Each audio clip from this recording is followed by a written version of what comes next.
Hooker's blades.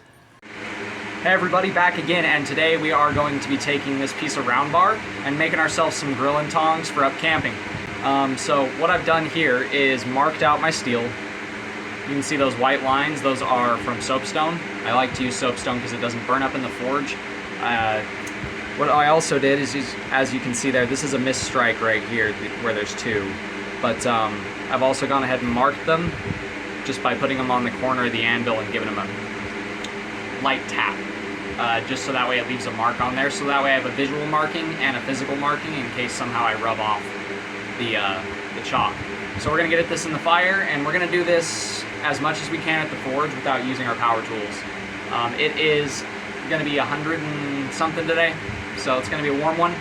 I'm pretty sure you can hear the fan I have going. If not, say hello to our newest addition, the newest tool in the shop, and the best thing to have in Utah in the summertime, because it is hot out here today. We are going to get going on this though, so let's get it in the fire, get the forge kicked on, and get started.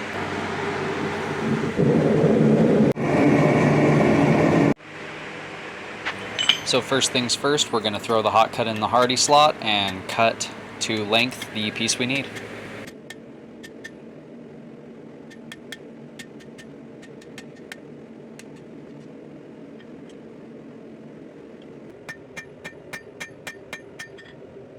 So first thing we're going to do is flatten out the pad on one end so we can make our little grabber, and we're not doing both sides yet. We will get to the other one, and we're going to make them the same on both sides.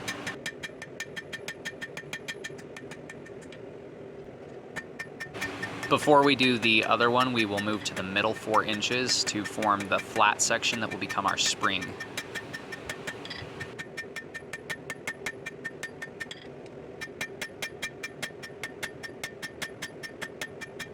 When you're doing this, you want to make sure it tapers off to one side from both ends of the bar where it goes from round to flat, and this is to make sure that when you bend it in the direction, both of the ends look the same, as well as making the spring actuate the right direction.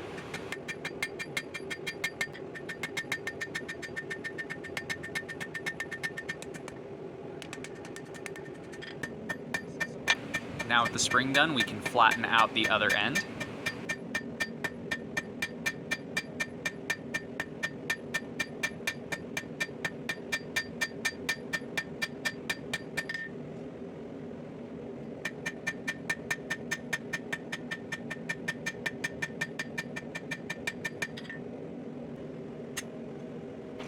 Now, since I'm going to make these ends basically little hands with some other features, which we'll get to in a minute, just to be fancy, I'm going to go ahead and cut out these little bits that will eventually become the fingers.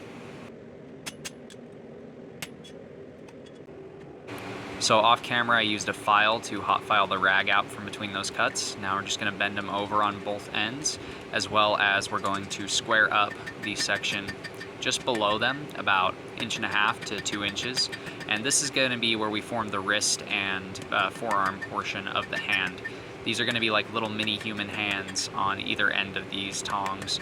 So it's going to look like 2 little hands coming together to grab whatever you're using. It's going to be pretty cool.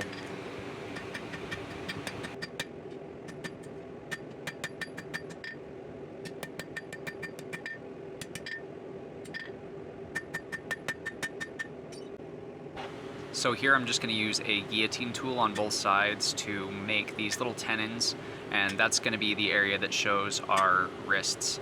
I do accidentally cut a little too deep on one of them, and the same thing on the other one, which formed some cracks. I ended up busting one of the hands off and used my welder to fix that, but more on that later.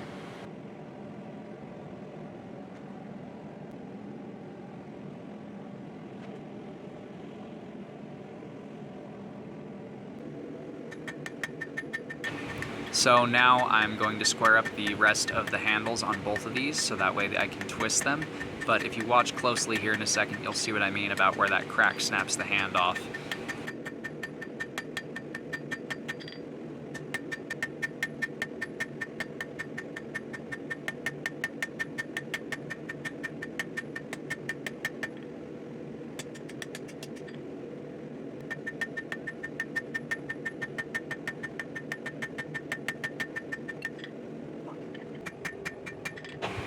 So I welded them back together, got rid of all the cracks, and then kind of fixed them up as best as I could forging wise, but I did leave the bead on there just so that way it'll remind me of the mistakes that I made in the future while I'm watching a fire when I'm camping or when I'm cooking with these. Now you can see I'm using the guillotine tool to mark some center lines all the way down the center of both of these on two sides, so that way they can look prettier when I give them the ye olde twist in the vise.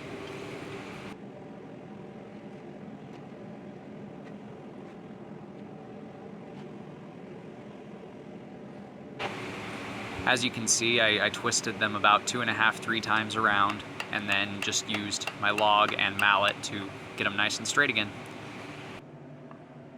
So we've got all of the rough forging to shape done. We did have to save one of these claws up here with crappy welds.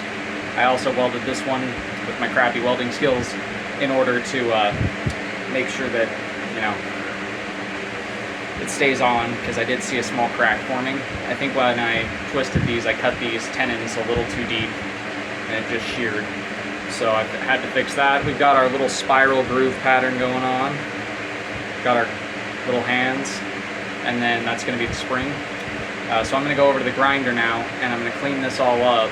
So I'm back from the grinder, and all I did is polish the whole thing with a Scotch-Brite belt on my little belt sander.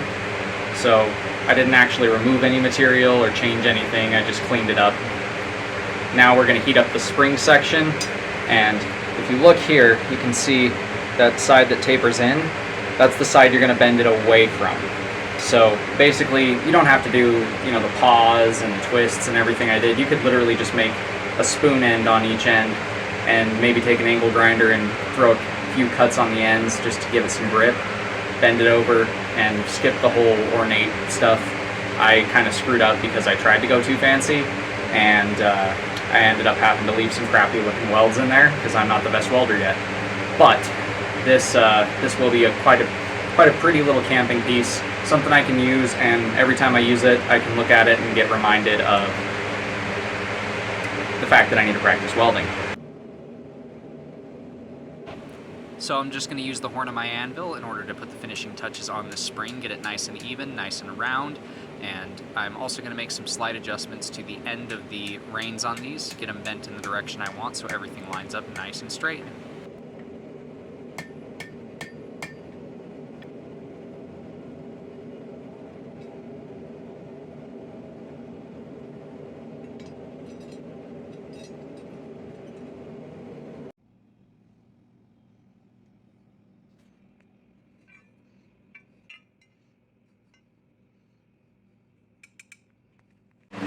So our tongs are all finished up. We've got our hands, wrists, and forearms. So we've got little people hands for grabbing. And then we got that spring all nice and symmetrical. And then the handles kind of taper open right here. So it fits your hand nice and comfortable all the way back there, and you can grab your stuff. And since you can't put your hands on it when it's that hot, you can put your little hands on it when it's that hot. But if you guys like what you see, go ahead and hit subscribe, hit the bell, hit like, comment, all that crap. It helps in the algorithm a lot. And yeah, that does it for today's video. If you guys are looking for a custom knife, check out my Etsy store. Until next time, stay sharp out there. God bless.